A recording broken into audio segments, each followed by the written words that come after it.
Hey everyone, this is Mike, and today we are going to be talking about what I achieved in 2020, what I could have done better, and what my goals are for 2021. Before we get into the show though, today a big thank you to today's sponsor, which is Gusto. If you haven't already, go to gusto.com/bootcamp. Try out their software completely free for 90 days. You can do all your payroll needs and benefits for your employees. Check it out today. Go to gusto.com/bootcamp. Now right now we're at the Bellingham location here at Augusta Lawn Care, and I wanted to kind of just take you a little bit of a tour around. It's actually Christmas Eve, and wanted to kind of show you what 2020 has kind of been for me in all the businesses, and obviously it's been crazy for everyone, whether it be the pandemic, election season, like just a whole bunch of craziness has happened.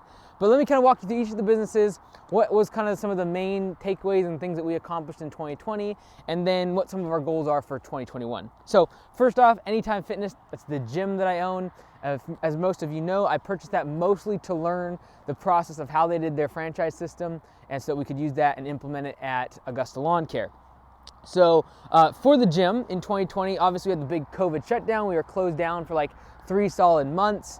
It was horrible, but honestly, I learned a lot in terms of just like pivoting and changing and adapting to a new environment, right? So obviously when COVID struck, we had to go virtual with all our clients. We had to shut down billing. It was kind of like a legal thing at the beginning. And so, I've never dug through bills, like, legal bills in terms of like what comes down from Congress so in depth. And so it really forced me to really dig deep into some more complex legal matters that I hadn't really dug into before, and seeing entity structures and how insurance really works and a whole bunch of stuff like that. It was really, really interesting, and getting to meet so many different landscapers and gym owners throughout that time when, especially March, April, everyone was shutting down. Everyone was just like absolutely freaking out in the gym industry. So really, really good experience. And 2021, our goal is kind of changing the focus of the gym to really be more about training and really focusing on high ticket sales that are $300-400 a month per customer instead of $40-50 a month for a gym membership. And so the reason for that is because in 2020, like, our gym membership count went down like 25-30%, which stinks. However, we almost tripled our training revenue. And so really focusing on that is going to be the goal for 2021. And I feel like the gym industry as a whole is going to get completely disrupted by Peloton, by Apple's fitness thing that they're rolling out with software.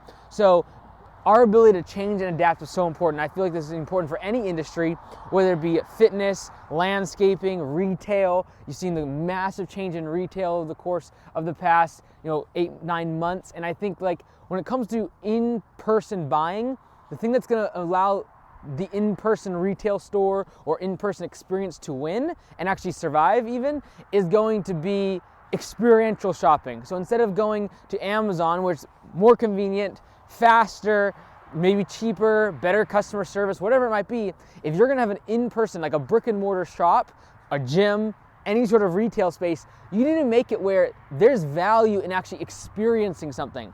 And so we try to make the gym more of an experiential place where people come not just to work out, but also have community, have that environment where they feel encouragement and they feel like they're part of something.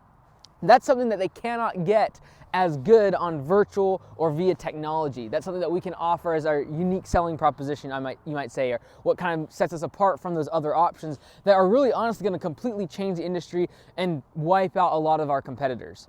And so the gym was a big learning experience. It was overall, I'm lucky to be surviving through COVID with the gym.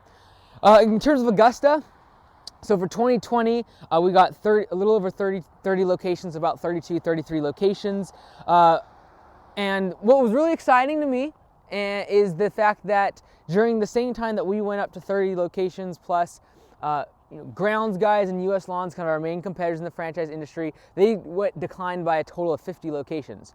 So I'm like super happy that they are failing, but more just really happy with our team and just kind of proven that we were able to grow during this time instead of decline in terms of number of locations. So very, very happy about that. I'm very confident in the fact that we run a very efficient model in terms of the franchise, and we can service our franchisees better and at a much, much lower cost than any of the other competitors in terms of franchising. So whether it be Grounds Guys, US Lawns, Spring Green, all of them, I'm very confident that we are much more efficient and extremely lean compared to the way that they service their franchisees, and the cost that it takes us to service our franchisees is significantly lower and, in my opinion, higher quality, and can continue getting better as we continue going forward. So very, very happy about that in 2020.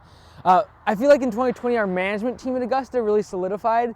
So whether it be the local shop here or command center or just the people that I really lean on as my direct reports, we really solidified in 2020, started having more managers only meetings and just kind of staying as a cohesive unit in terms of just the management. So I really feel like that was a very positive thing.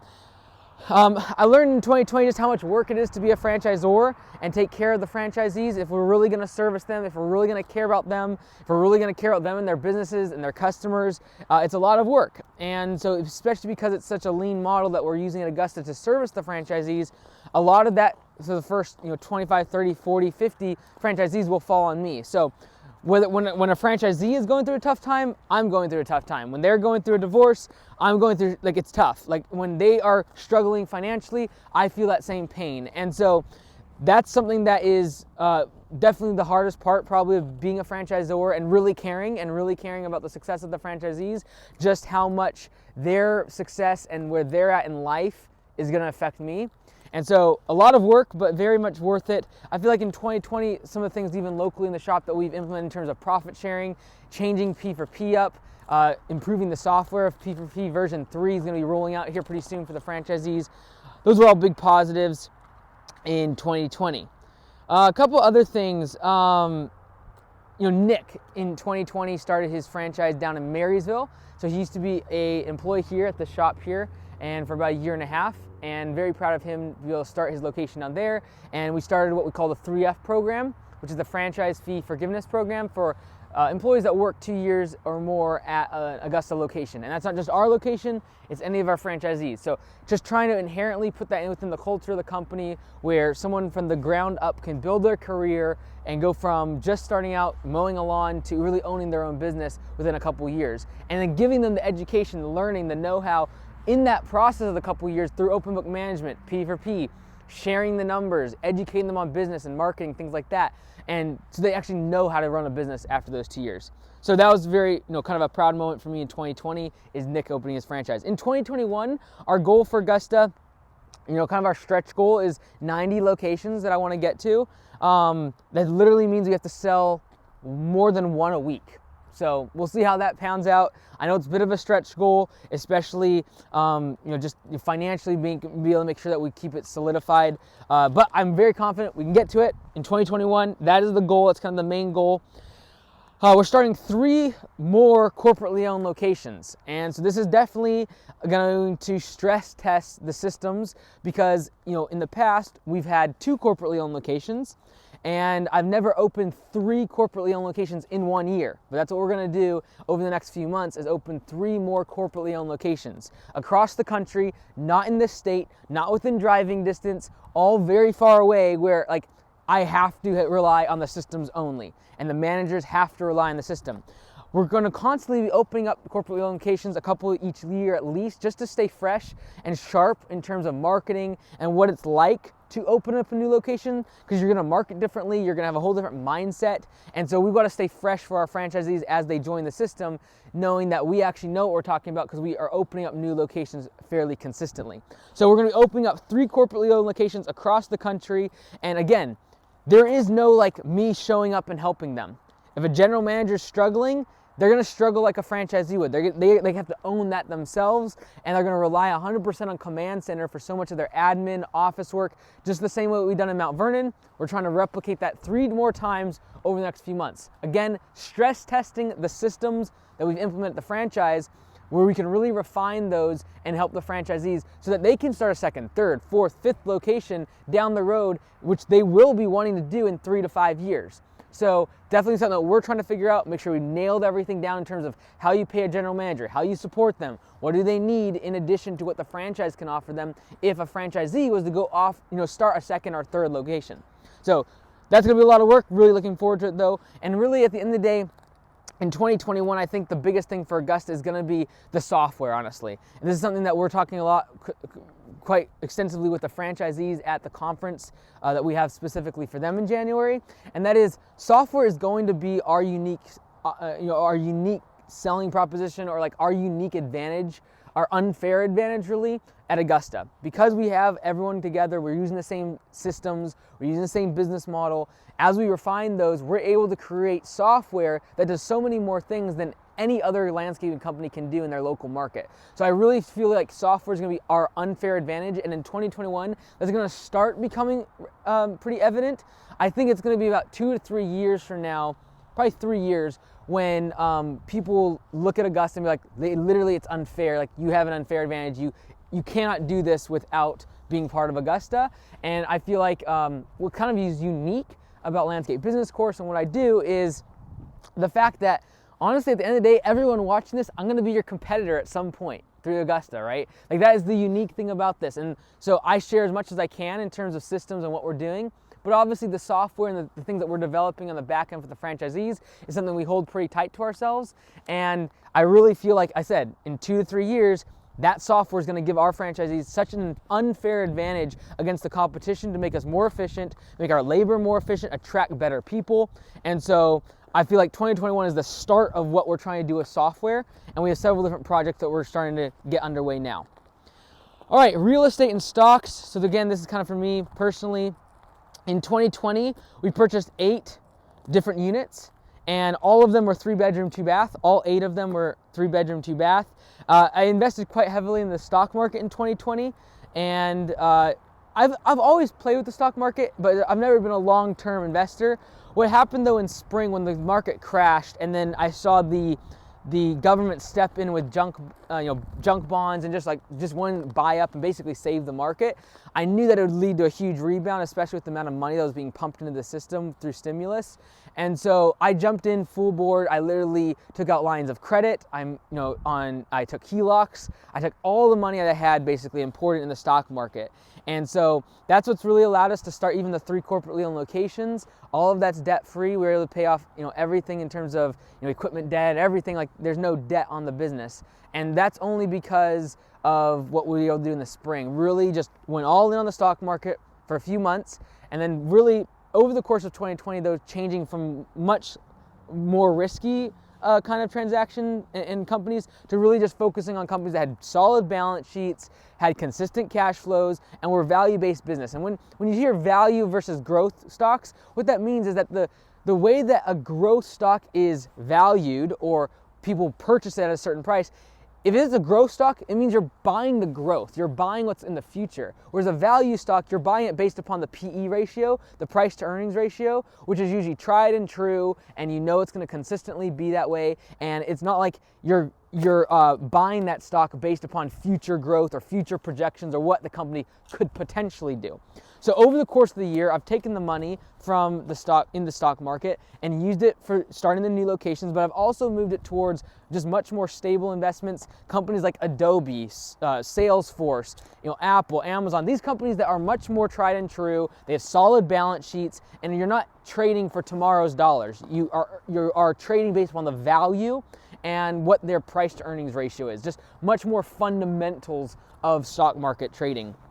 And so, in 2020, again, real estate, stock, stuff like that, I learned so much about stock market, about valuating companies. And honestly, I feel like I kind of tapped into some of the stuff I learned in my MBA for the first time in a long time, because when you start talking about like a DCF, like discounted cash flows, and evaluating what a company on the stock market is really worth, and really having an opinion that's educated and based upon something, I actually felt like I used some of the stuff from my MBA. So shout out to regular high school or higher education, I guess.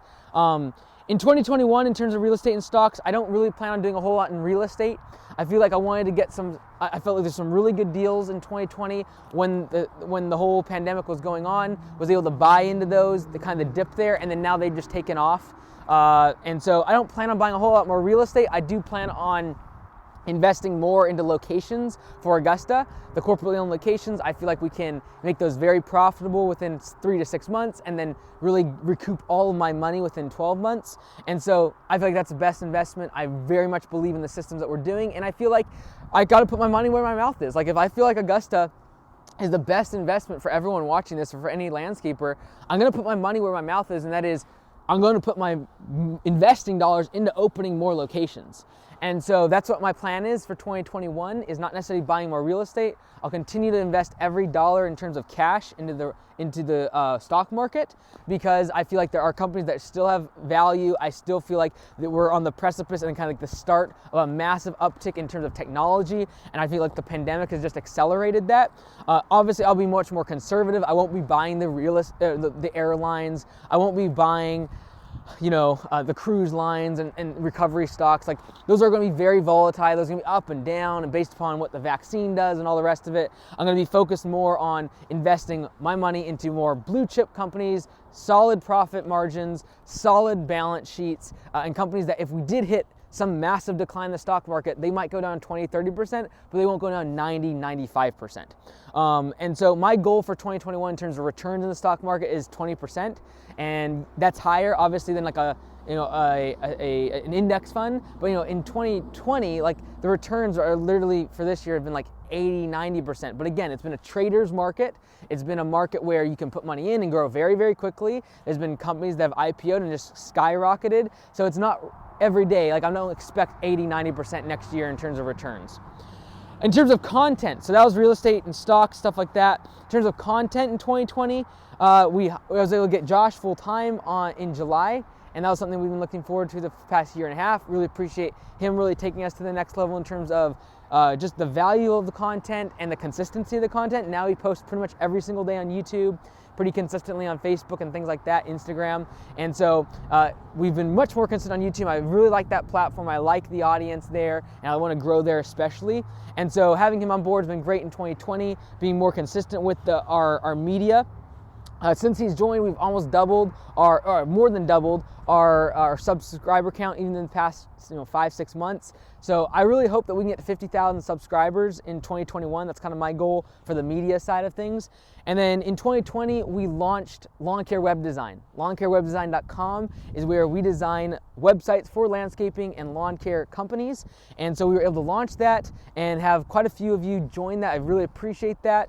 And we're able on I'll just be really honest, like every single month we make about $150 per month per person that is on the Lawn Care Web Design. I'm part of that. It takes us about a year to recoup the cost of building your website, because we don't charge an initial fee. And so that money that we make every month from that, we're able to put into the media, whether that be equipment, whether that be getting Josh. And in 2021, like I said, I want 50,000 subs on YouTube. I want to be able to take the money that we do make from the content, whether it be landscape business course, lawn care web design, etc., and just create better content. And I feel like eventually that might mean us hiring another person, or even if we give the editing side of the video content creation to farm that out to a freelancer, and then have Josh more focusing on the creation and getting more creative with what we're doing and how we set things up and kind of production instead of post-production. But that'd be something that I'd be very much open to in 2021, is just being able to invest more into the content for all of you. Our goal is to create as much free content for the industry, and then the stuff that's paid is what kind of pays the bills and allows us to expand and continue offering that to everyone in the industry. In 2021, we're going to finish the MBA for Entrepreneurs course. Link is in the description, and so many of you have already purchased that. I really appreciate that. It's a course that I am trying to build over the next several months that really tries to encompass everything that I learned in the MBA course when I was in my business school, and just take what's relevant for entrepreneurs. And so, for example, like right now we just finished module 5. There's about 13 or 14 modules that will eventually be up on the course. Module 6 is the one that's going to be probably the best. It's going to take me a while to record these ones, because it's everything to do with numbers. So this is balance sheet. This is profit and loss statements, cash flows, like a statement of cash flows, all of your income statements, how to balance certain things out. So a lot of the stuff that I learned in my MBA course was good, but it was good for like large companies, stock trade, on the stock market, like big corporations, and less for like the small business, the entrepreneur. And so my goal is for this course is to be able to share with business owners what they need to know for their small business, whether it be from taxes, whether it be entity structure and law, knowing your numbers, and not just like knowing ratios and things. Those are really important, but even like balance sheet, P&L, things that you would otherwise just give to your accountant, and maybe you still give them to your accountant or bookkeeper to do, but just that you can be educated and be able to have a discussion with them about certain things in your business and know what they're talking about. Know what they're talking about when they talk about LLC versus an S Corp and what the differences are. These are all things that we need to know as small business owners, but I don't feel you need to go to a 2-year program in a business school and spend $50,000. I don't think that's worth it. So MBA course is something that we will finish in 2021 and looking forward to that. Last but not least, personal. So in 2020, I learned a lot. I learned I need to delegate a lot more. I have a lot of things going on. We've grown so much at Augusta, and I need to learn, and I'm trying to learn more and more how to delegate and just almost relegate, which is like just completely let it go and not even worry about it. And so when you're first starting out, and you want things to be perfect, you can kind of have your hands in everything, but I'm learning that I have to delegate more and more and more and literally work less, which means like I need to not be working. I need to be focusing on strategy and thinking about bigger concepts. And I know that sounds like highfalutin, whatever, but that's going to be the best ROI for me, for the business, and more importantly for the franchisee owners at Augusta, is me thinking about strategically where the business can go, thinking about ways to improve the systems in the business. And so me being a delegate is going to be very important, and it's something that I've had to learn over 2020 when, as the business has grown, I've literally had to be like, look, I'm not even going to look at this part of the business. I'm going to leave it to so-and-so, and they're going to take it and run with it, and just having confidence in that. I've learned that. I've learned that speed beats strategy 90% of the time. 90% of the time, doing things fast is better than trying to get it perfect. Trying to make it just exactly right and fine-tuning it and then making a decision. 90% of the time, there's the 10% of the time where you can make damage by going too fast, but 90% of the time, it is better that you just get things done and just are fast about it and make a decision. Make a decision instead of the decision that you're trying to wait for that's perfect. I truly believe the thing that has allowed us to grow so fast is one of the reasons is, the one little thing that I do well is I probably get done 2 to 3 times as much as most people would do in an hour. Not in a day, but like in an hour. Like what can you get done in an hour? And the time blocking and the scheduling video we made a few weeks ago is really, really important. We'll actually link it up here in the description because it's that important to be able to get so much done in a short amount of time. And so in 2020, I learned just that speed beats strategy 90% of the time. I also learned in 2020 that risk is rewarded in America. If you looked at the bailout or, the stimulus that came in March and is, now in progress and in flux here in January, or December, January. If you look at who's being bailed out, it is people that own real estate, it's people that own stocks, and it's people that have invested in their business. All right? Yes, people that were employees, they did get a stimulus check, a whopping $1,200. What was given to investors? Free mortgages for up to 12 months. What was given to people who invest in the stock market? An incredible bailout package that has led to incredible stock returns in possibly the worst year economically for our country ever. What happened to people that invest in their business? They were given the PPP. They were given the EIDL. And a lot of it was granted. A lot of it was forgiven. This is why it is so important in America to take risks. It is the place of opportunity where you want to get away from a W-2, switch to a 1099, and eventually become your business owner. Whether that be in the form of investments like stocks, investments in real estate, investments in your business, that's who is rewarded in America. And whether it is right, whether it is moral or ethical, I'm not debating any of that. I'm debating the fact that in 2020, you look at who was bailed out and who won in 2020, it was corporations, it was people that was investing their money. And so I feel like more and more, the safer you are playing your game in terms of business, you're actually opening yourself up to more risk. The people who played really, really small in 2020, they're the small businesses that went out. The big companies, corporations, ones that had lots of employees, lots of risk, lots of expansion, they're the ones who dominated in 2020.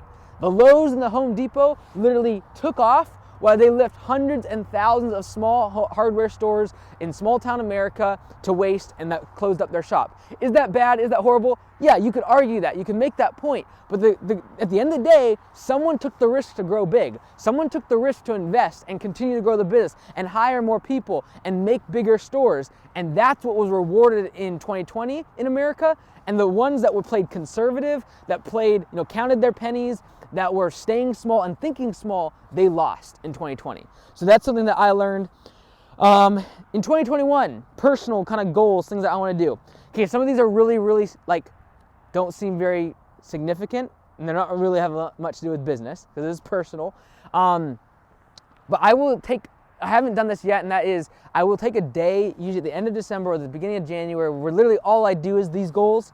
I kind of jotted these down a lot faster, but what I will do is take each of the things I talked about and write out about a page by hand, just on paper, exactly how it's going to look, how it's going to happen, when it's going to happen, why it needs to happen, and each of these goals I get really specific about. But in terms of the personal ones, these are a little bit more, flaky, but these are things that I want to do in 2021. For example, I've always dreamed of having a hot tub and an ice bath, and I want to have both of them. I feel like I would feel incredible if I could do that every single day, and I feel like it would improve my efficiency. I feel like I could, if I could just right now, if I can work out and pray every day, I say I can do everything. I feel like if I could do an ice bath and a hot tub and all those things, I think I could be invincible. So I'd really like to get an ice tub and a hot bath, or a hot bath and hot bath. I just want like a hot tub, okay, and an ice bath. I haven't figured out the logistics of that, but I would love to do that in 2021. I would also like to get a personal vehicle. Probably towards the end of 2021. I was gonna get it this winter, but I wanted to invest in the 3 locations that we're getting. But I've drove an Augusta vehicle for 7-8 years now, and it's nice, but everyone knows where I'm at all the time. You can't go incognito anywhere. You can't speed. You can't tailgate. You can't do anything that's illegal, which I don't want to do illegal things, but it is nice to go a little faster than the speed limit occasionally. And when someone cuts you off, I like to, tailgate them a little bit. And so I'd like to get my own car. So that's kind of a goal. I don't need anything fancy. I don't need like a $100,000 car. I don't need a sports car, but I just want like a Honda Accord. That's like my goal car, all right? So I want to get a newer car that's newish, and is my own, and doesn't have Augusta written all over it. What other stuff? In 2021, I want to keep my goal target, my goal weight target, 140 pounds or under. I don't fluctuate a whole lot. I just try to stay around 139, 140. Exercise, prayer, and then the last one that I gotta really work on in 2021 is I gotta stop eating late at night. It kills me. It makes me not sleep as good. It makes me not sleep as much. And I do it because I get hungry at like 11 or 12, but if I eat, I'll stay up all night, and it's not good. So I'm trying to improve in that area, and I'm sure I'll get better goals in terms of personal when I take a day off, but those are what I come up with now. So I hope that is helpful. I think there's a great time at the end of the year to kind of look back at 2020. What did I learn? Where can I improve? And then 2021, what are my goals? Where am I going? How am I going to get there? One of the things I didn't talk about today is how I'm going to get there. The reason I didn't is because it would take me 3 or 4 hours to go through each of these and be like, how are we going to get to 90 locations at Augusta? How are we going to change the business model at the gym? How are we going to accomplish the software advantage that I feel like we can do? That's a long conversation, but I feel like at least you need to distinguish and find out and really describe what goals you have for 2021. Some people call them New Year's resolutions. That has a bad connotation. They don't usually work out. I own a gym, so I know New Year's resolutions and how they don't really work at all. However, when it comes to goals, I feel like the end of the year and the start of a new year is a great time to think about where you're at, where you're going, and how you're going to get there. So hopefully something today that I said was inspiring, but more importantly, I want to inspire you to go do your own goals for 2021. What are you going to accomplish? How are you going to get there? And I have so many plans for 2021, and so many of you are part of them, whether it be our local team, Command Center, and what we're trying to do in 2021 is going to be amazing there for the franchisees, whether it be the franchise owners, whether it be those of you who have just listened to the content, Landscape Business Course members, Lawn Care Web Design members. all of you have been part of the goals, and that's why I wanted to share these today. I know it's been a little bit lengthy, but hopefully it was inspiring to you, and hopefully you get to see kind of behind the scenes of as I do grow and develop the companies, and me personally as I learn and become a better business owner, a better leader. I appreciate all of your support in 2020. I look forward to what 2021 has in store. It can't get any worse than 2020, and if you've had a bad year, if it's been really tough, it's been difficult, and you haven't seen successes and just massive growth or anything like that, don't be down, don't be discouraged. You have a whole lot more time. 2021, you could literally, a couple months, you could flip everything that was negative in 2020 to become one of your best years ever in 2021. I look forward to joining you, and I hope you join along with that journey here at Augusta and all the other companies. Thank you so much. We'll see you in the next one.